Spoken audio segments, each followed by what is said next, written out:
Baiklah, saya akan menjelaskan materi dasar, peran, dan teori manajemen konflik. Yang pertama, saya akan menjelaskan definisi manajemen konflik.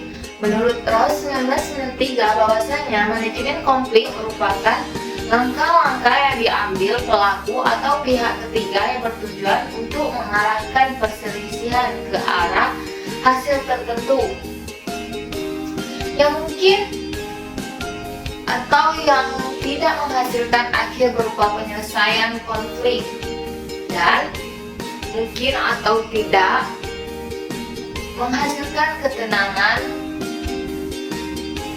hal positif, kreatif, bermufakat atau agresif.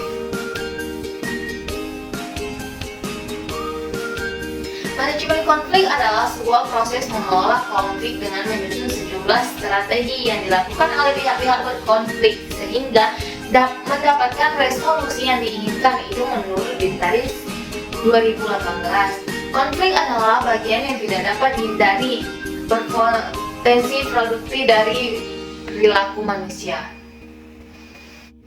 Konflik terjadi antara orang dalam jenis hubungan manusia dan dalam semua peraturan sosial. Karena besarnya perbedaan potensial di antara orang-orang, tidak adanya konflik biasanya menandakan tidak adanya interaksi yang berarti.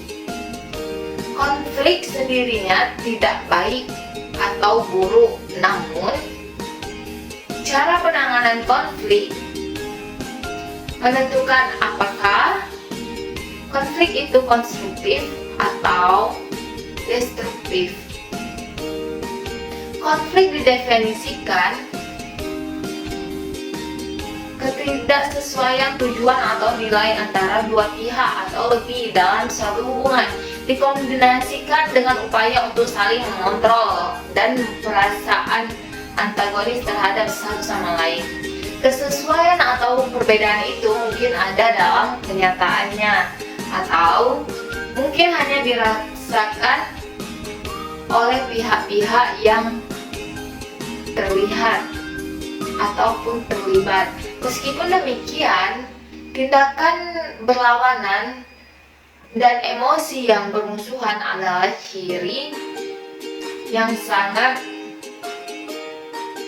nyata dari konflik manusia. Materi selanjutnya yaitu tentang aspek-aspek manajemen konflik. Ada menurut Gottman bahwasannya dalam menyebutkan bahwa secara garis besar ada dua manajemen konflik, yaitu manajemen konflik destruktif dan yang kedua yaitu manajemen konstruktif. Materi selanjutnya menurut Supratiknya 1995, berdasarkan dua pertimbangan di atas, Jones mengemukakan 5 gaya dalam mengelola konflik. Yang pertama yaitu adalah yang kedua, yang ketiga, keempat, kelima.